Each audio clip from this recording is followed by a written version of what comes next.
Mungkin para jamaah bisa dibuka nanti di internet, siapa Alfian Tanjung dibuka. Saya adalah narasumber utama di Angkatan Darat.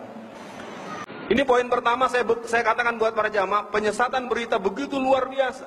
Akibatnya apa? Kata almarhum Letnan Jenderal Z. A. Maulani, di antara kelemahan umat Islam adalah tidak memiliki analisis intelijen dakwah.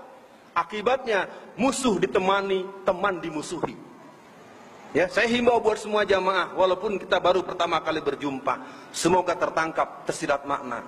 Yang kuinginkan adalah malam ini, mari kita pahami, kaum Kristen, kaum komunis, kaum sekuler, kaum Syiah, LDII, dan sederet gerakan lain telah diingatkan Allah, wallazina kafaru ba'duhum awliya'u ba'di. Yang kuinginkan adalah malam ini, mari kita pahami, kaum Kristen, kaum komunis, kaum sekuler, kaum Syiah, LDII, dan sederet gerakan lain telah diingatkan Allah, wallazina kafaru ba'duhum awliya'u ba'di. Mereka begitu serius, maka buat kita jawabnya adalah innallaha yuhibbul ladzina yuqatiluna fi sabilihi shaffan ka'annahum bunyanum marsus. Tapi mungkin yang kedua soal politik, saya himbau buat para jamaah, jangan memandang remeh konstelasi yang sedang terjadi. Mungkin para jamaah bisa dibuka nanti di internet, siapa Alfian Tanjung dibuka. Saya adalah narasumber utama di Angkatan Darat.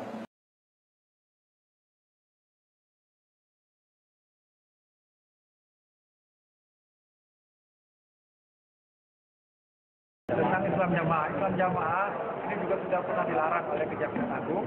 Kemudian karena dilarang, mereka berubah warna, berubah baju dengan lem karing. Lem karing dilarang lagi karena bikin rusak, mungkin dirusak, diserbu oleh umat Islam. Dia mengganti nama dengan LDII. Dan itu adalah aliran sesat yang tentunya agak dilindungi oleh pemerintah, karena pemerintah adalah politik ya. Di zaman pemilu-pemilu dulu mereka masuk Golkar dan Golkar melindunginya. Maka sekarang kita mengharapkan kalau Golkar betul-betul demi kepentingan umat, bangsa dan agama Tuhan yang Maha Esa, mestinya orang Golkar yang beragama Islam itu juga memelihara ajaran Islam dari tetapnya ajaran Islam Jamaah LDII.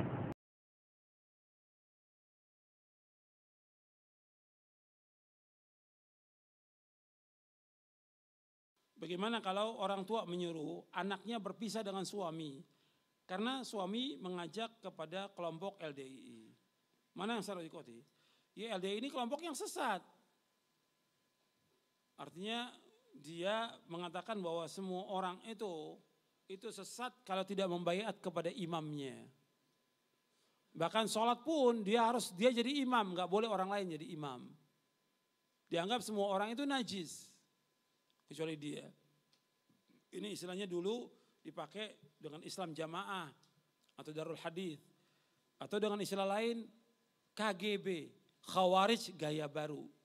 Soal aliran LDII ini sebetulnya Islam Jamaah dulu, lemkari dulu, terus kemudian menyulap-nyulap terus.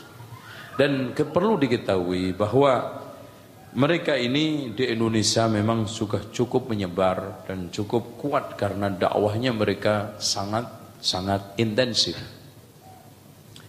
Dan mereka memiliki beberapa kenyimpangan yang sehingga kita tidak bisa toleran, apalagi menyarankan mereka ahli sunnah untuk masuk ke golongan mereka, masuk ke kelompok mereka, ikut mereka.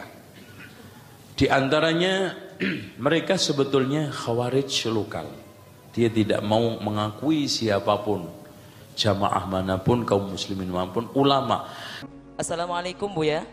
Saya mau tanya, saya dari kecil berakidah ahli sunnah Asy'ariyah, tapi kakak kandung saya beralih akidah, dia ikut LDII. Bagaimana pendapat LDII menurut Buya sendiri? Beberapa pokok keyakinan LDII yang pertama yaitu mengkafirkan seluruh umat Islam yang tidak berbaiat kepada imamnya. Seperti Syiah yaitu menghalalkan dusta untuk melindungi ajarannya. LDII juga memiliki akidah seperti Yahudi yang menghalalkan cara apapun untuk menang. Mohon jawabannya Buya, terima kasih. Wassalamualaikum warahmatullahi wabarakatuh. Assalamualaikum warahmatullahi wabarakatuh. Yang kuinginkan adalah malam ini, mari kita pahami, kaum Kristen, kaum komunis, kaum sekuler, kaum Syiah, LDII, dan sederet gerakan lain telah diingatkan Allah, wallazina kafaru ba'duhum auliya ubad. Mereka begitu serius, maka buat kita jawabnya adalah innallaha yuhibbul ladzina yuqatiluna fi sabilihi saffan ka'annahum bunyanum marsus. Tapi mungkin yang kedua soal politik, saya himbau buat para jamaah jangan memandang remeh konstelasi yang sedang terjadi.